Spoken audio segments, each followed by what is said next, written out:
What's up, guys? What you're about to hear is a conversation that I am probably my most vulnerable in.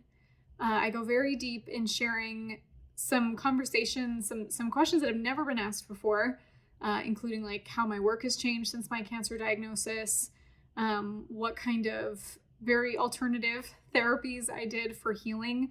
I share in this a conversation that I had with my cancer during an ayahuasca ceremony. I share some of my experiences that I've had in the so far 13 ayahuasca ceremonies I've participated in. Share a little bit more about psychedelic therapy and how I definitely was someone that was very afraid of dabbling in that, and now I'm just a huge advocate. I share some of the things that happened after my divorce. Parts of the story that I have never not told many people. I moved to Omaha after my divorce. That I've never really shared that part of the story, and how that led to a lot of my healing, and also to my relationship with Steven. I don't know if I would be with Steven if it wasn't for a relationship I was in with a man in Omaha first.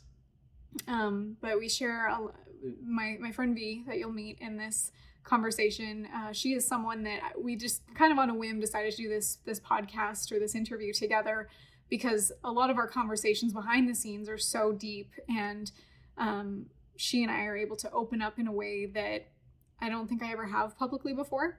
So I was really excited to just hit record on this and share a lot of the really deep emotional processing behind my cancer, my healing, how that's translated into my work and how I show up now.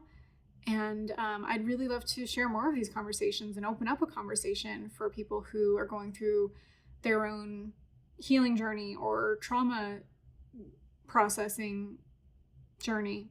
I think that some of the experiences I share here or tools that I share might open some doors for people. And this is a conversation I love to have. So feel free to reach out or comment, ask any other questions that we can answer in a future conversation or in future videos, because this really means a lot to me. So here it is. Enjoy. I want to know what the status is for you with your work in regards to like everything that you do to help people, right? And then what's happened with your momentum? Because you've had a lot happen recently with a personal journey in regards to health. Yeah. And so like, did that like ricochet you? Were you like, what was your experience in that? I stopped creating content for a long time. But even before that, I think I was lost. Like if I look at the journey of my content, it's like I started my business. I was really excited to have this outlet and to be sharing and feel this self-worth that I got from my business. And I completely, I derived all of my self-worth from my business. So when things were struggling, like I personally was struggling. And in a way, there's this, having a chip on your shoulder can be a really great motivator. And operating from a place of trying to prove yourself can be a great motivator to a point. But then that operating from a place of pain is exhausting. And at some point you have to change the fuel source to passion. And I had gone through so much therapy and personal development and things to kind of heal after my divorce. And that's where I really found, oh my gosh, I'm operating from this place of pain. Really apparent to me after my divorce. I started dating this guy in Omaha. I don't remember if I ever told you about him. Yeah, I do remember you telling me about that. I went to Omaha thinking like, this guy is everything my ex-husband wasn't. And subconsciously I didn't realize this, but it was like this redemption story. Like I'm going to finally have my love story and my happily ever after. And when that didn't work out, which I'm so thankful for, I internalized his emotional unavailability as a reflection of my self-worth, and like everything crashed in my life. And that was still while I was getting my self-worth externally. And so creating content and being loud came from a place of pain. And then I did a lot of therapy, including a lot of psychedelic therapy, which I love talking about. It absolutely changed my life. And then my fuel source changed, and I feel like I was stuck. I was like, well, now what? Now what do I create from? Do I even want to create? What am I creating for? If the fuel of pain isn't there, what am I passionate about? What do I really want to talk about and share? Because I don't want to prove, I want to serve, but how do I want to serve? So what did you find? Like, what did you find? If you're like, oh my gosh, I suddenly don't have fuel. Yeah, I think I only found it recently, because honestly, that's where I started to stop creating content, is when I actually had a friend of mine, Christy Code Red, that she was like, I unfollowed you because your content feels weird. Like, it feels fake. It doesn't feel like you. So when Christy said that to me, I was like, you know, it stung, but in the way that only a close friend can give you that advice for you to take it seriously. And so I stopped creating content for a little bit, and I would still like come in with little things just to keep showing up for my audience. And then when I got my cancer diagnosis, I started sharing things just to like update on how I was doing, but I just like let the pressure off. And even when I'd have friends saying like, well, you know, share more of your journey and what's happening, I was like, I just can't. Like, I cannot be authentic because I don't know what authentic looks like. And so the cancer journey, I look at it as like a healing mechanism, the same way that like if you scrape your knee and it bleeds and it scabs over, like that scab is to heal. When you cough, it's to remove dust and things from inside to like heal that. So like cancer was an indicator, was a mechanism to show me where I needed to heal, not just physically, but also emotionally. And so I think in that time, that's where I started to learn more about myself and what I actually stand for, what I want to share. And then it was amazing that like the week that I got the results that said no evidence from my last tests was like creative breakthrough. And now, I mean, I'm still figuring, there's still more to your voice that evolves over time.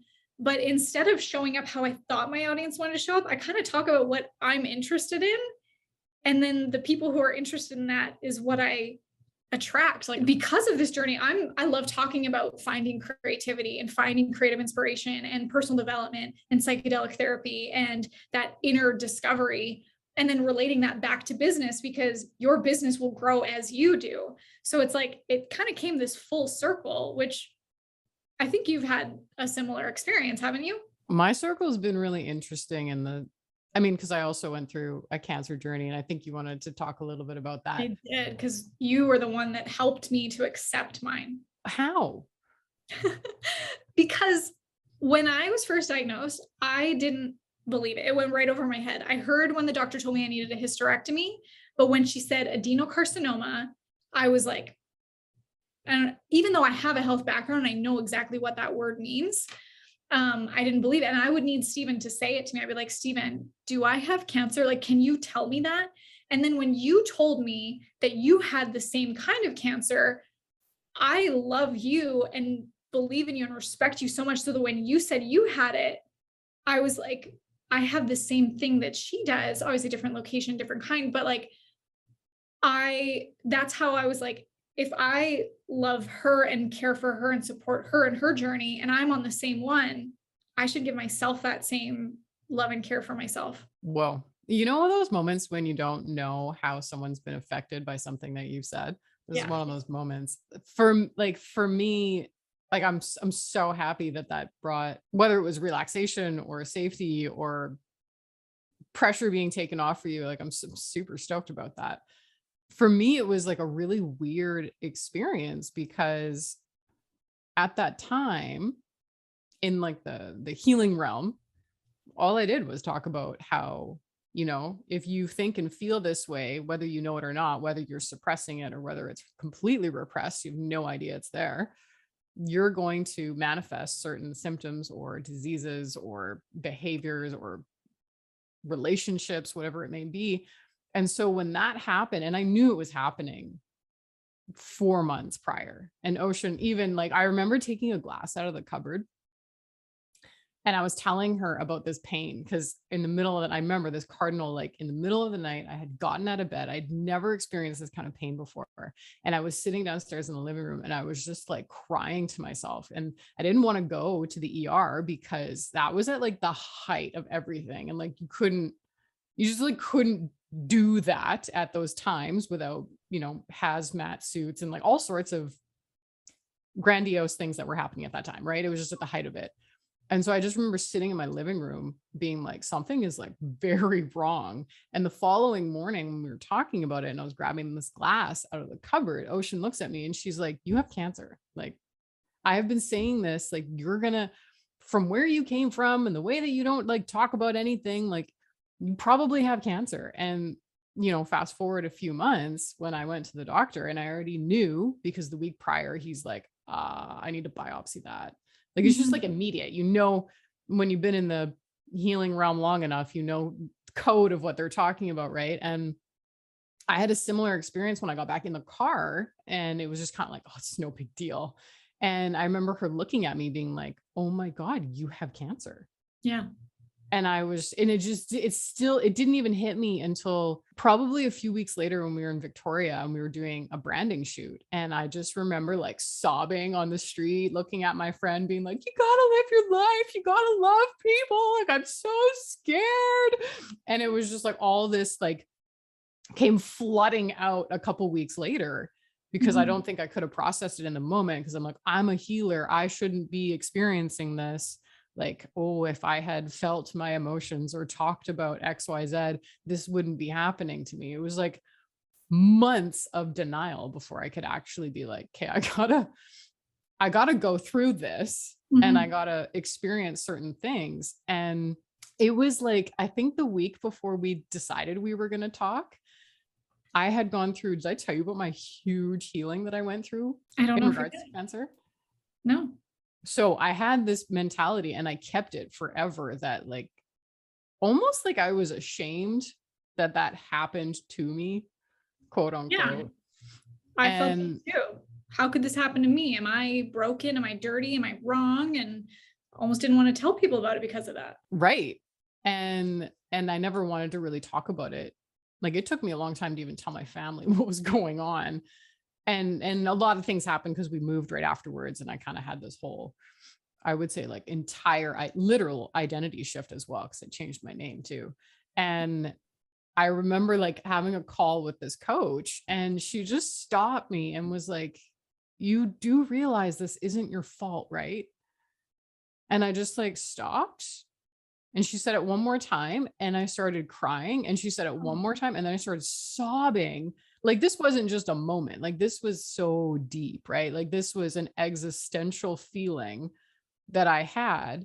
And I've spent so many times just reflecting, being like, okay, what caused, not necessarily that it's my fault, but what would cause me to have to go through that experience? Like, what was the point? What was the entire point?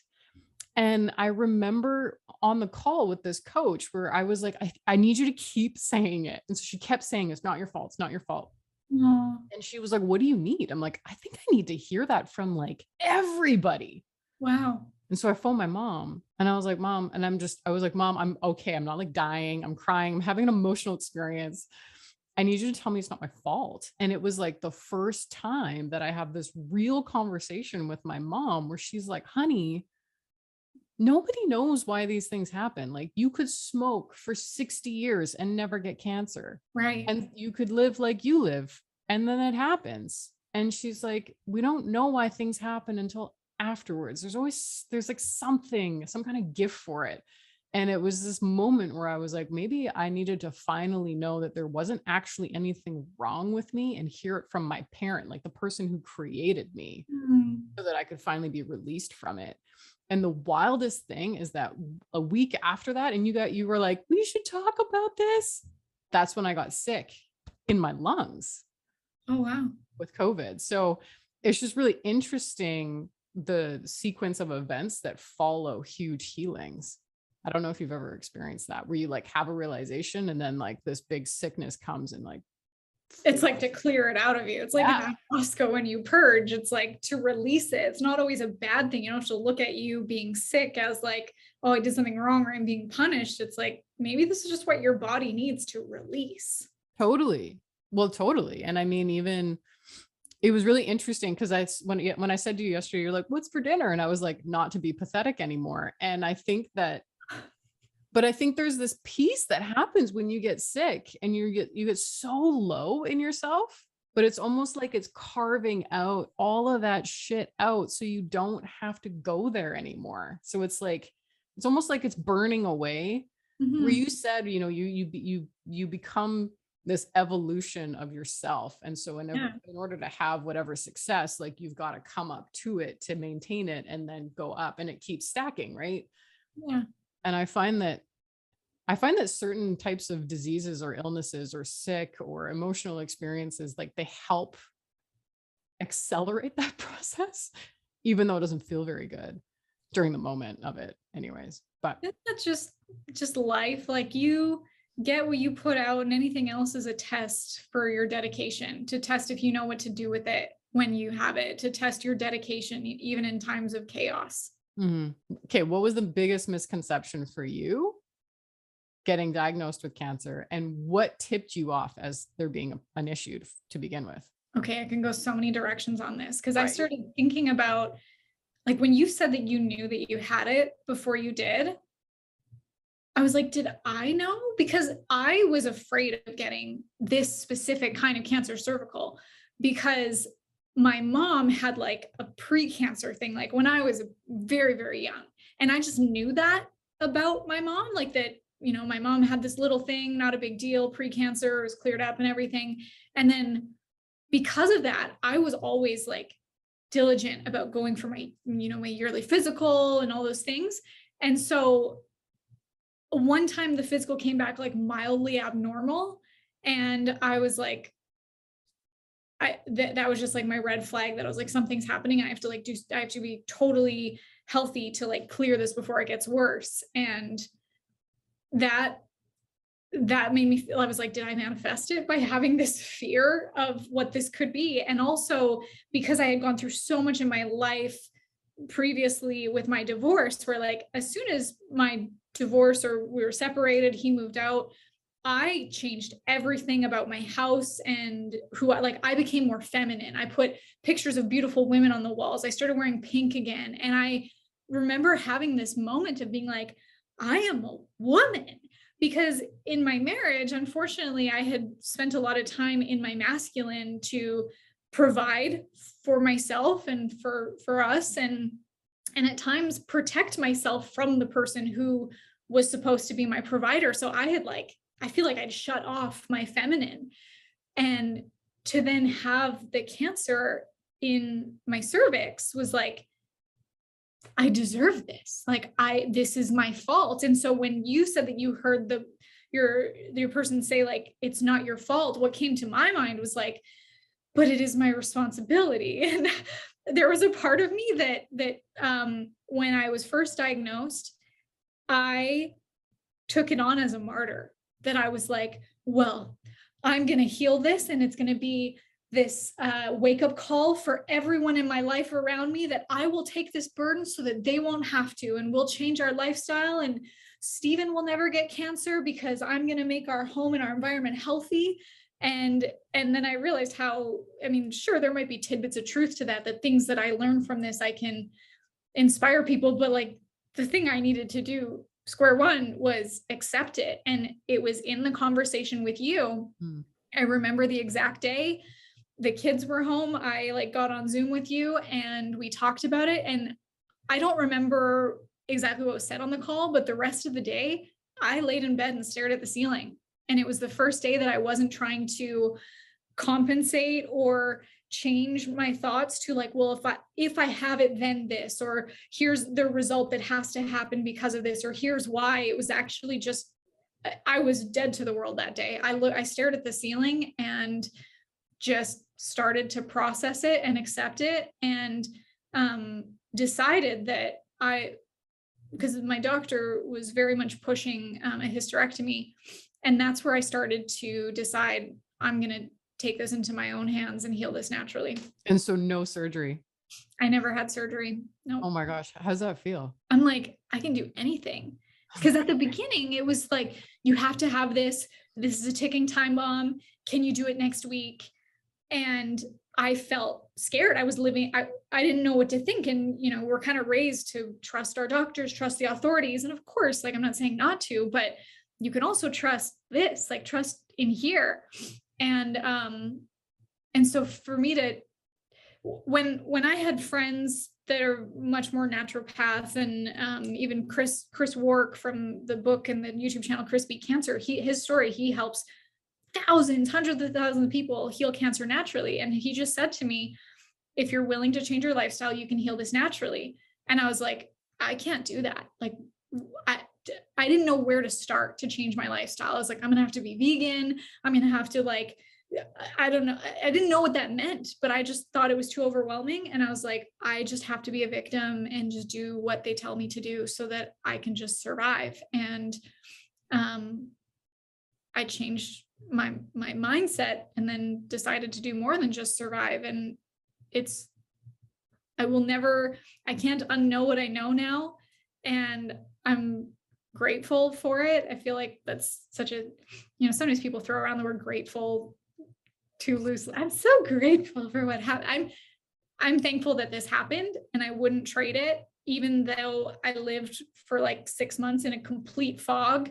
And I really don't remember all of those 6 months clearly, but it's weird to say, but I'm glad that it happened. Mm-hmm. It does seem weird. Hey, like I feel the same way. I'm so glad it happened. It was like it was like a ricochet springboard moment for so much to change. Like there was, for me, mine felt like a huge emotional purge that I had to go through, like a lot of change in regards to how I process emotion, how I look at how I was raised, how I look at how I communicate or don't communicate. Like there was a lot of things that I had to go through. I think the most shocking, even on my end, was, so when I look up skin cancer, I don't know if you've spent a lot of time looking up like the emotional meaning of what it is. I have some books. Yeah, they're fascinating. Right. I love that. I really like Dr. Hammer's work. He's a new German medicine doctor. And I mean, he got slashed all over the place because I don't know if the world was really ready for what he had to say, but unfortunately, you know, he was discredited multiple times. And his work, though, in my mind, is extremely accurate. And just from reading up into that, when I looked at what was going on with me, at the root of it was self-hatred. Wow. And would you have considered yourself as someone that hated yourself before that? I think from an external perspective, it wouldn't have looked that way. I think that when I really had the time to get quiet with myself, yeah, I do think that was a voice that I never wanted to admit. I think there were aspects of myself that I really didn't like based on what I was perceiving in my own environment. Almost like, so I came from a family where, and I mean, I don't know if it was the same for you because we grew up in the same small town, right? Mm-hmm. And it was very like forward facing pretty. Like that town was like, everything looks nice. Sure. Be a polite kid. You say thank you. And if you've got, you know, bad thoughts, you don't express them. And again, that was kind of just the way that it was. And I didn't really have a lot of reinforcement in regards to what I was doing right versus maybe what I wasn't doing that was praised by my family unit, you know? And so I think that based on my choices of who I wanted to love and who I wanted to live with and spend time with and the careers and stuff, I didn't get the type of feedback that I was looking for. And so I think I automatically thought there was something wrong with me. Mm-hmm. And therefore I think that's where that cycle was, where this is where I was talking about in the beginning, like about proving. And I spent so much time proving what I am like not, or what I am. And I think that led to that not truly actually liking myself because I didn't know how. And so that whole journey really exposed like mountains of anger towards myself, anger towards my family, anger towards friends, my profession, like anger everywhere, which I mean, when you go down if you want to go down so many paths about the body and the physiology, if you're living with a lot of suppressed or repressed anger, you're going to get sick. Like, it's just, Of course. it's just the way that it's going to go in your body. It's standard physiology. And so I think that for me to be able to have that, I wanted to deny it for a really long time, but I think it was true, you know? And I think that is the best part about having it, was the opportunity to finally move through that and be like, oh my gosh, I actually do really like myself. Like, this is actually really lovely. It came in a very disturbing, traumatic way, but that's okay. Yeah. Oh man. So what was the wildest thing you decided to do to heal? Because you've talked a lot about psychedelic healing. Oh, I can talk about that. I love I'm all in for that.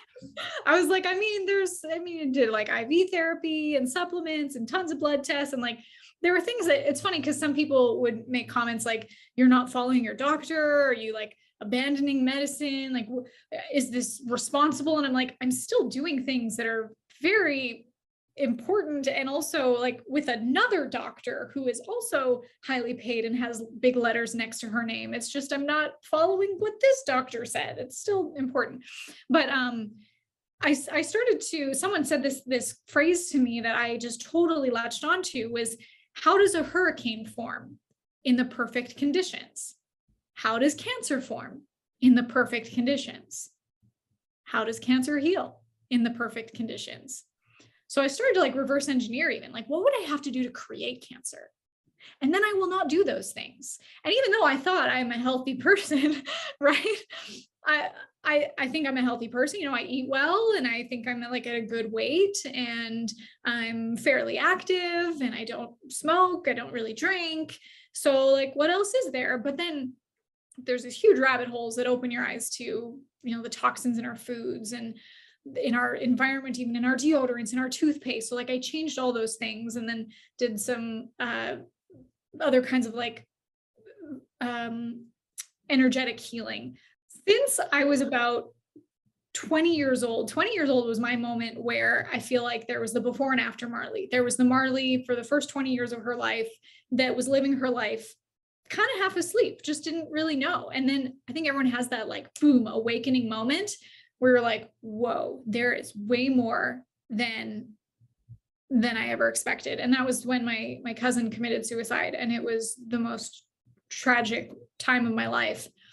And that's when I started to feel different. I started to feel scared. I thought that I was seeing her out of the corner of my eye all the time. And I thought that I was hearing her, and I was afraid to go to sleep because I would see her in my dreams. And I thought I was going crazy.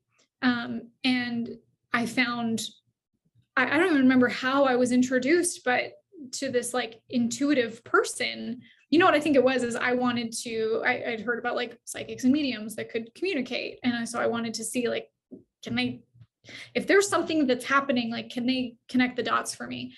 And so they started telling me like, you're intuitive, and, you know, you do have the ability to communicate with the other side. And that like freaked me the heck out. I was like, oh my gosh, why me? I think everyone has that ability, just like intuition. It's like a muscle. It's a sixth sense. The more you use it, the more you can develop it. And I did work to develop it because I was afraid of what I was going through. And so ever since then, I've always had a love and respect for the more spiritual ways of healing. I started doing like Reiki and craniosacral at that time. And I hadn't heard of psychedelics at that time. I don't even know if like back then it was like 2010 or whatever, if it was around very much for healing therapeutic purposes. But after my divorce, when I was just in such a cycle of, I thought that I was unlovable, and I thought that I would never be happy again. And I thought that I went to therapy 3 times a week crying over the same things, and I just could not get out of it, even though logically I knew it didn't make sense. And so when a friend of mine was like, hey, why don't you fly here? I know a nurse that kind of does this underground psychedelic therapy. This one was MDMA therapy, which street drug is ecstasy.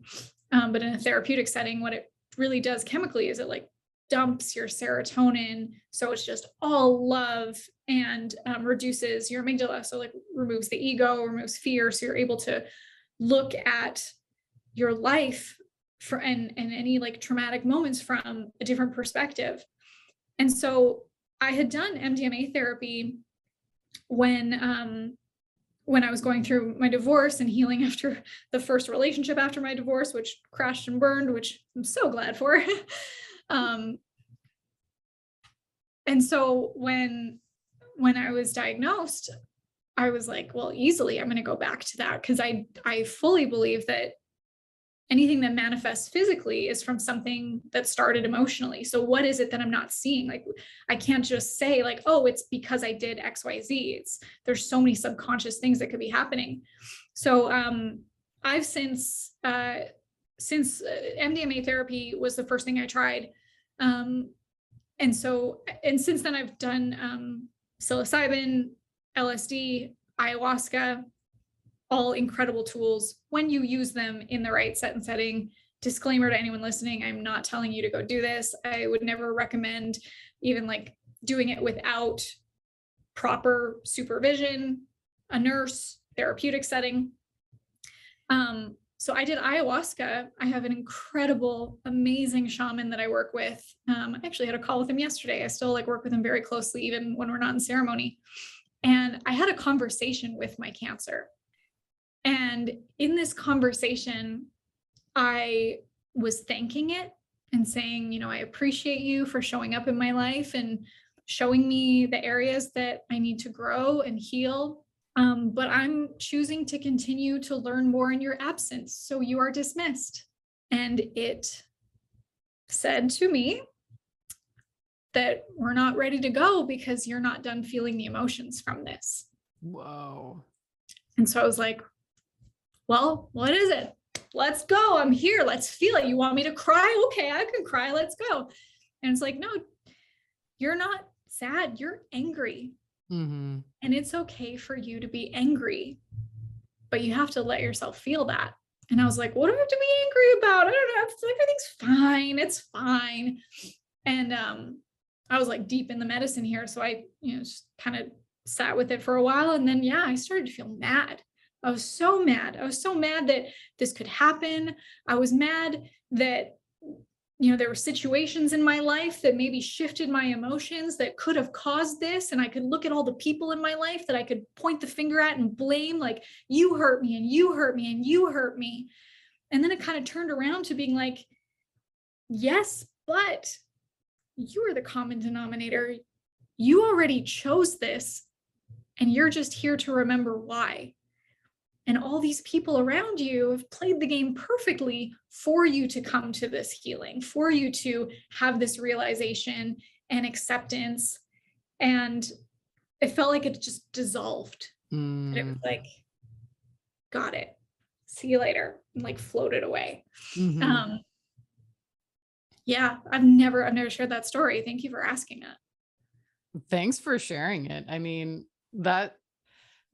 firstly, I love that you're like, everything's fine. Everything's fine. The fact that you could even say that while you're in the middle of a psychedelic journey is, to me, for anybody who's experienced it, I'm over here like, mm-hmm. Those moments are great and adorable when you're in it, right? And then it just throws you down a whole other loophole. Yeah.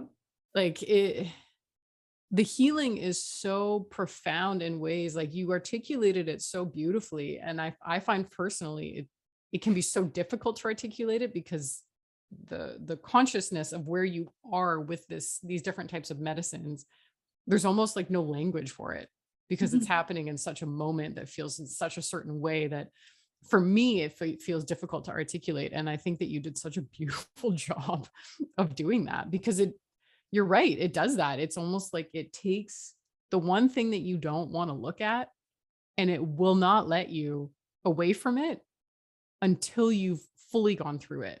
Mm-hmm. Like all those moments where you think, like for me, most of mine have been psilocybin journeys. And it's always those moments where I'm like, oh yeah, I think I'm done. And it's like, just kidding. Like, I'm just going to throw But wait, there's down. more. Yeah. Let me just push you down this hill and this ditch full of cacti for you to really look at why we're here today. And on the other side of that, there's this insanely beautiful triumph that always comes after it, being like, I made it through. Kind of like in anything in life, right? You like go through that really hard bit, and then the beauty is on the other side. But I always find that in those journeys, it's never what you think it's going to be. Never. You can go in and have like an intention for something that you want to heal, but you have no idea what's going to come up. And then if you think it's done, but wait, there's more. And there's so many layers to uncover. And one of the things that my shaman has said to me that I love this is that don't get stuck in the healing that you think you're always having to heal and fix something that you don't live your life. It's heal, awaken, celebrate.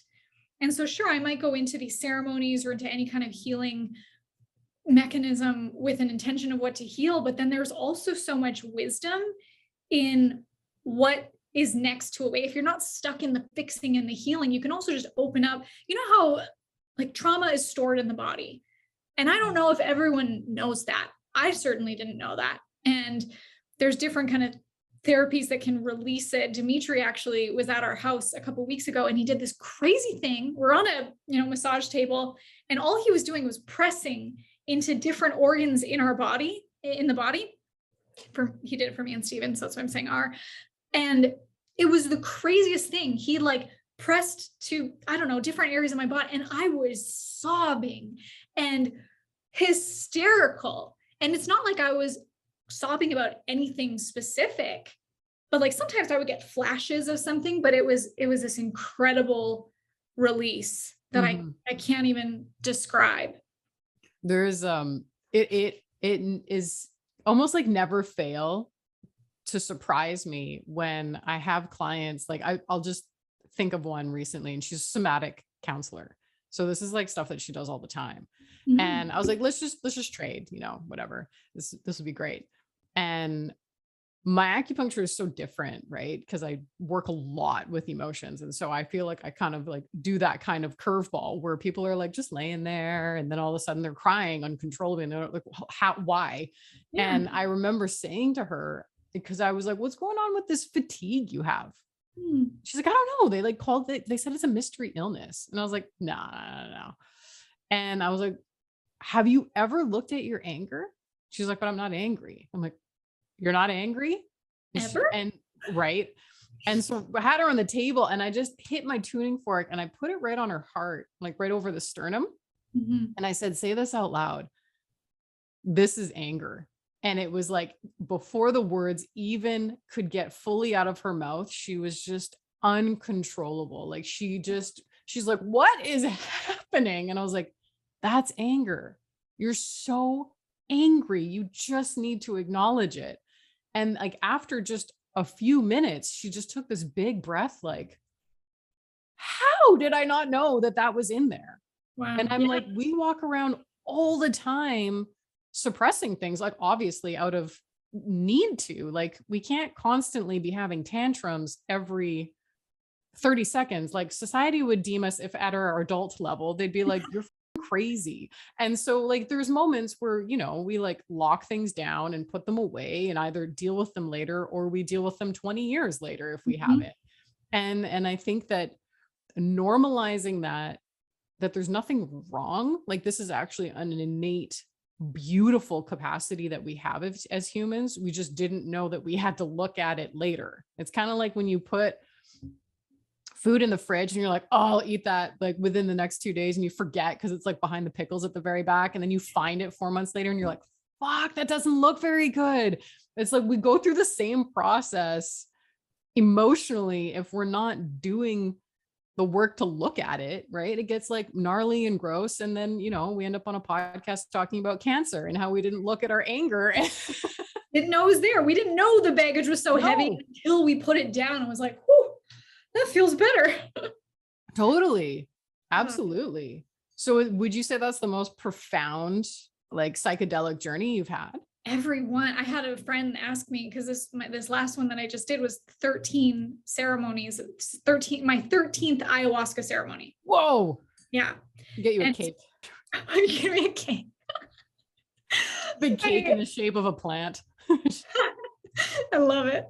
My friend was like, is it still as good, or is it like wearing off since you've done it so many times? And I was like, no, every single time is incredibly eye-opening and profound in ways that I couldn't describe or predict. This last one,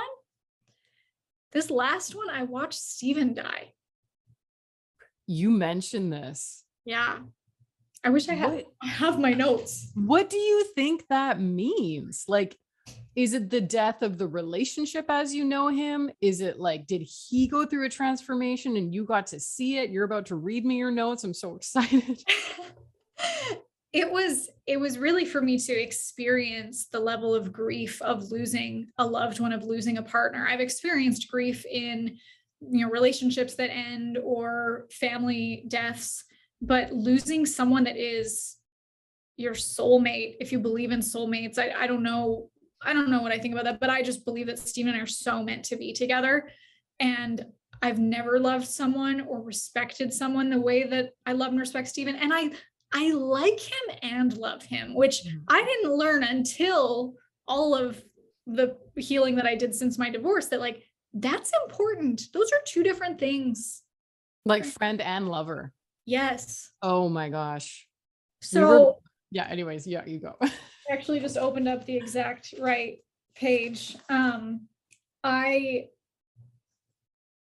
watched him die, and I felt the grief and like the agony, the shrieking no of like wanting your love to come back, and just feeling that emotion, and also thinking about other people in my life that they've lost partners or have sick loved ones that may transition. And I just thought about like, what am I supposed to do with all this life left without him? And I imagined, if the roles were reversed, if I passed before him, what would I want him to do? I wouldn't be like, yeah, hurry up and get over here so we can be together. I'd be like, I want you to live your life fully. I'm going to do whatever I'm capable of doing from the other side to support you and help you find love again, and help you find, a mother figure for our girls. And it just gave me so much like empathy for other people that are grieving. And then this crazy thing, I did tell you this. I wished that I were pregnant. And Steven and I have said that like, we're fine with his 3 girls, that I get to play fast action bonus mom too. And I love them so much as if they were my own. And just, we kind of thought we're good with that. And I'm not saying that we're going to try or anything. We'll see what happens. But I just, in that experience, wanted more of him to love. And I thought, what better reason to have a child than to just have more of the love you've created? And what better contribution could I make to the world than to just have a beautiful family and raise them well, and to also be good contributors to the world? Like the level of profoundness that comes in those moments, right? Because they're so big when you're in it. And how has that changed being out of it for you? I want to go back a little bit, because I was thinking about just like, I would be terrified before this if I got pregnant, because it's not in the plan. It's not in the plan. And no, oh my gosh, it's going to ruin everything. And I thought that having a baby would be a constraint.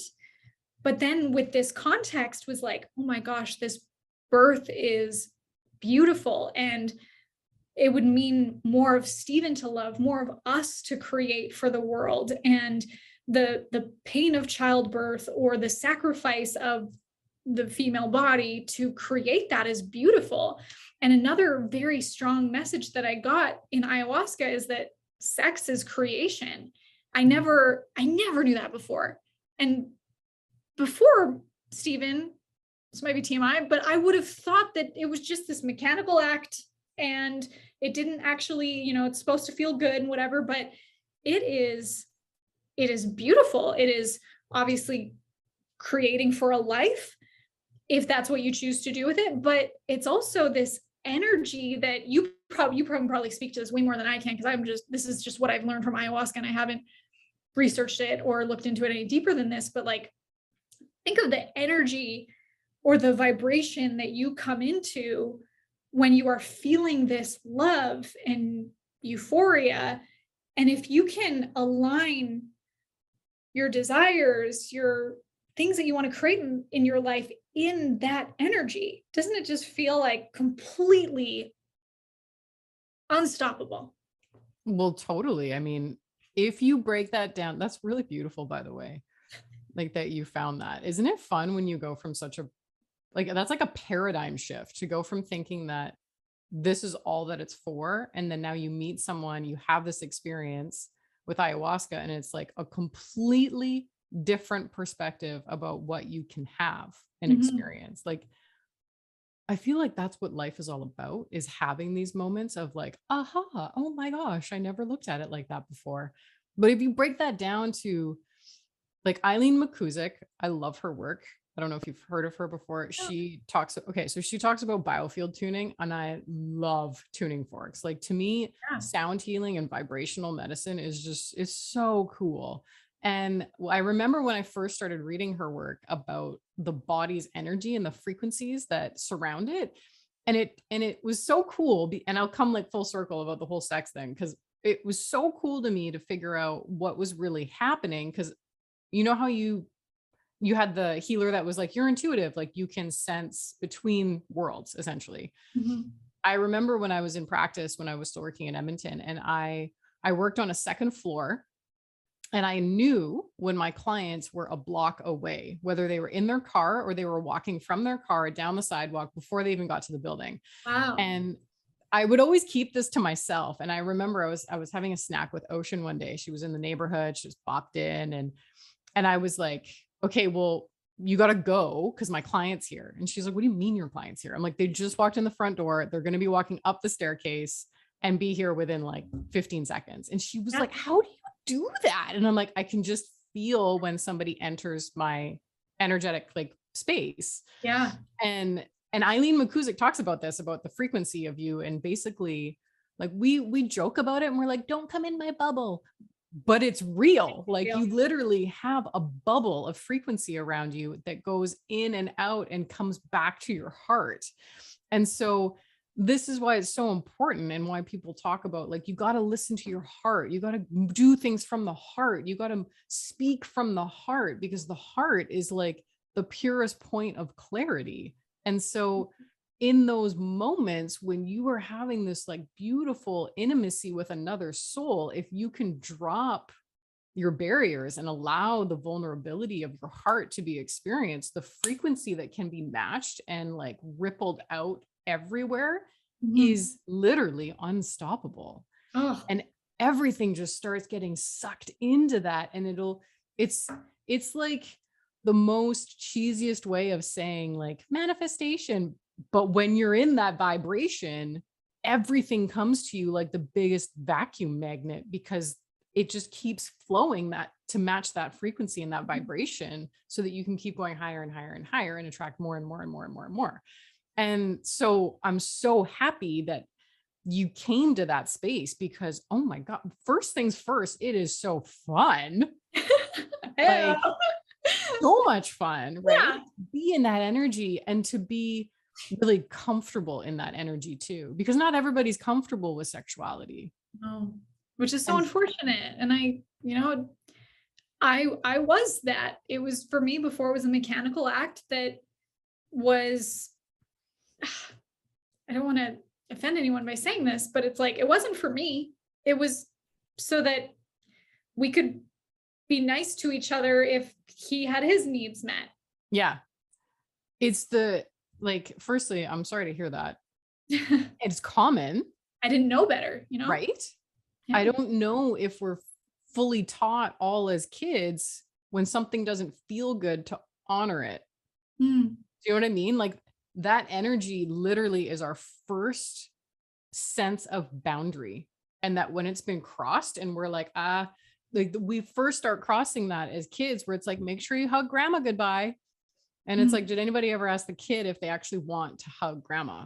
Right. And I'm just using that right as an I've example. heard that one too, that like if they say no, it's not like you don't shame them. Like, no, you have to give your grandma a hug. Like, Yeah. they don't want to, you don't force that, because if you do, you're teaching them that consent doesn't matter. Or what's the other one that I've heard? For like mothers, parents, really anyone, if you always put yourself last, you're teaching your children that one day they should too. Yeah, mimicry is huge in behavior for sure. But those moments where you finally can experience the safety, I wonder if was that what it was like for you? That's what it was like for me. Like when I could experience that safety and intimacy, that was when everything changed. That was when it got really fun. That was when it was like transcendental, or like I was on a completely different planet and almost it felt like I was in a different body. I get Like that. Yes. yeah. I've never had that before, where I'm like, I was in a field somewhere. Like this is, well, no, we were here like in the bed doing things, but like I was somewhere else. As you're saying this, I'm like, this is clicking for me, because where I was operating from a place of self-worth, and I would often get that from another person, how could I really feel safe and intimate with them when really it was an exchange? It was like, if I do this, you'll love me, not let's enjoy this and be intimate together. There was always that barrier. And when Stephen started to pursue the relationship with me, I at first was like, no, you're not my type. This, this won't work. I just want to have our friendship. I totally friend zoned him. Well, my type, because of how I was operating, was narcissist, manipulator, cheater, abuser. Not saying that all of my previous relationships were like that, but I had a pattern. And it was after MDMA therapy, when I came back and saw him and started looking at him differently, like, oh, this is healthy love. This is love that I don't have to prove myself to or try to earn, or I have to like put up with, being pushed around a little bit as to then get love as a result afterwards. And that's, oh my God, that makes sense for why we have this intimacy emotionally and physically that can then lead to this incredible creation of life together. Wow. This conversation is like psychedelic therapy right now. Totally. I mean, you make me think about okay, so in Chinese medicine, we have what are called the 5 elements. And so specific organs have an element that goes with it. And I was just finished writing about the heart and the heart's energy to teach to our students coming up in the fall here. And it makes me think about how if you don't have a perspective shift, when you gain clarity, there's going to be a moment where you're either going to receive the clarity or you're not. And this is so important for the heart, because it all comes, like, to me, the heart is where it all comes back to. That's where you get inspiration. That's where you get creativity. That's where you get love and connection. That's where you get so many things. And so in Chinese medicine, they talk about the heart element. Pardon me, not the heart element. They talk about the heart and the fire element. And when it's out of balance, what will happen is it'll be like, picture a lake. And then when you like put your foot in it, it starts to make ripples. And then if you put enough footsteps in it, it creates a little storm. So then you got waves. And those are like emotional experiences that you're going through. So we'll just link this up to your ex-husband for a second, where it's just like constant waves. And then you get these moments of clarity where the emotions subside. So you do this thing for him and he's like, I'll be nice to you afterwards. So it subsides, you get a little bit of clarity. Your heart can like relax for a second because it's not turbulent anymore. But then if you don't like what you see below the surface of this water, so you see this beautiful lake, you can see all the way to the bottom, and you see a bunch of garbage on the bottom that you wouldn't normally see because the stormy waters would cover it up. Wow. So here you are in your life and you finally found some peace from this emotional turbulence, but you see all that crap at the bottom of the water and you're like, I don't like what I see. So you create the turbulence again, whether it's through a fight, whether it's through something else. You create some sort of emotional disturbance so that you don't actually have to see what is going on in your heart. That is the best description I have ever heard. And there's 2 ways it'll go. You'll either come from a place where you'll constantly be crying over the same story, just like you said, Yeah. because you don't know how to get out of it. But the moment where you find the clarity, then you have the biggest choice to make. You can either go backwards and go back and blame everything that got you to that emotional disturbance that created the stormy waters. Or you can look at the clarity that has now been given to you and you're like, that's a lot of shit on the bottom of my heart. I can now turn this into wisdom and be like, I know how I got here and I can now choose something different. And that is where momentum and inspiration and creativity end up coming from. You finally get to second to look at it and choose whether you're going to clean it up or you're just going to hit the wave pool and like make it all, get all turbulent again. And we can do this, to create distractions for ourselves. So people who are fire elements, they're such playful, joyful, creative people. They're really strong entrepreneurs because they've got like idea after idea after idea, but they fall down when there's not something to kind of anchor it to. And I think that this is where partnership is so important, where you can have maybe like a like-minded person or someone who's like your opposite so they can ground you, that in those moments of turbulence, you'll still be 100% seen, received, loved, and accepted, just as you would in those moments of like joy and clarity and fun. You can be seen and loved and accepted. And I really look forward to the day where more people stop pushing everybody away, being like, you're a liar, you're a cheater. Like, yeah, those things happen, but why are they happening? Like, we're all just trying to protect ourselves and protect our heart from getting hurt. And some people, really need to be held accountable for certain actions that are going on. Don't get me wrong. And I just hope that we can all come, and look at each other as what needs weren't met. Like what is necessary for this person? Do they need a cuddle? Do they need mind-blowing sex? Do they need a good meal? Do they need their idea to be validated in business? Like, what is it to allow us to open up and feel safe, like especially within ourselves? Can you imagine? I'm like speechless. I don't know how to end. I had somebody asking me the other day, it was a client. I was totally taken aback because I don't often get asked these questions. And he was asking me, he's like, well, why did you choose Ocean? And I'm like, well, I don't know. She chose me.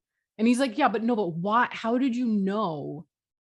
And how long have you been together? I'm like, well, it's almost 9 years now. And he's like, well, how did you know? And I'm like, because she was unlike anybody I had ever met before.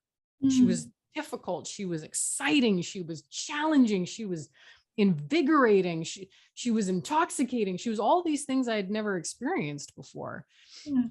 And though it was so hard in the beginning because we came from such different backgrounds. And I think from an external perspective, I could just see and hear friends being like, why are you guys together?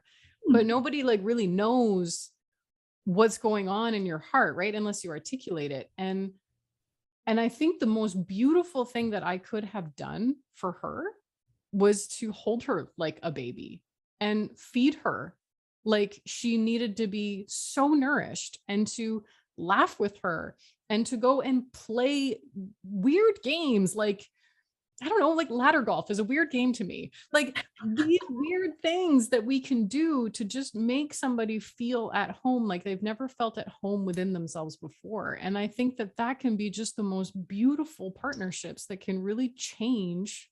They can totally change a person, I know. I just got all mushy. This is like so beautiful and I don't want this to end. Should we just like create a whole new podcast where we just talk every week? Let's do it. I don't even know what the outcome of it would be. I just like talking to you and want this to happen every week. Inside the minds of Marley and V. That's it. That's all it is. I guess like we should wrap up. Okay, yeah, maybe we should do that. That will come back for more. And if people are watching, please reach out or comment wherever we've posted this to share what else you'd want to ask us or stories you'd want to hear. And V, where can people find you? Who are you? Who am I? Who are you? I go by the name Vincent Van Ohm. Most people call me V. And I'm with the Empowered Healers Academy. We talk about emotions all the time that get stuck in the body and create so many symptoms, whether it's behavioral or physical, and how to let it go, and to be free. Very, very Elsa. 1, 2, 3, let it go. Let it go. Just always so happy. V, how did we meet? Well, I think the first time we met was in Under the High Wheel. Yeah. How did we meet? I Remember? remember, you know what? I remember it was a business consult call with you. That was back when you were still married, Mhm. and you weren't supposed to be on the call. Oh, really? And you were like, no, I got to talk to these two. And you ended up taking the call and talking to us for a very long time because you were really interested in what we were doing. And then we asked you to go for breakfast. And you gave me a candle, and I Shaped still like, have it. yeah. What is that candle? That is so It's a candle in a cup that's the shape of tatas. it is a Tata mug. Yeah. Tata. It's a Tata mug. I Very made that in. special. Brings out my femininity, which is what I needed. You knew before I did. Apparently, yes. That's And really, that was like the beginning of everything. it was, because that was right after my divorce. Yeah. And I think you moved shortly after that. Yeah. Yeah. I moved to Omaha, and that was great. That was a transformation in itself. But like, that's so important in regards to following, like we talk about following your rational awareness. And like, you didn't know us, but you were like, sure, I'll come for breakfast with you guys. Like everything about that just seemed so surreal when it was happening. And here we are now. Oh, I love it. Right? I'm so grateful for you. I'm so whimsically grateful for you too. Yeah, we need to have a spectrum of gratitude. It's like whimsical grateful and like serious, profound gratitude. No, but seriously, I'm really grateful for everything that you are and the presence that you are. It's made a huge difference in my life. Oh, just so mutual. I have your voice in my headphones when I go for walks. Really? Yeah, sometimes like I love your podcast, and if it's still up, like I'm gonna go listen to previous episodes, even though you're not doing the podcast anymore. But your meditations, I will listen to and walk. Oh my gosh. Mhm. I was in a time that was so creatively, I've been trying to get back to there because they are really good. They're amazing. And your Yeah. voice, like your voice in meditations, I hope you do more. And even on different topics or in different formats, because just your voice has such a soothing, healing, powerful resonance that just, please do more. I will make more. Great. And for people listening, please go get them from V. Where can they follow you? What website can they go to? You can go check out empoweredhealersacademy.com. The podcast you're talking about is From the Heart of a Renegade. It is still active, but we're also on YouTube. And that is actually probably where I'm going to be putting any audios, information, meditations. They'll be on Empowered Healers Academy on YouTube. Can we do this again? Yeah, girl, anytime. Okay, this is going to be a regular, I think. Okay, I'm going to hold you to it. Same time next week. I might be traveling. I can make it happen. Okay, we'll figure it out. We'll figure it out. All right. Okay. Thanks for listening.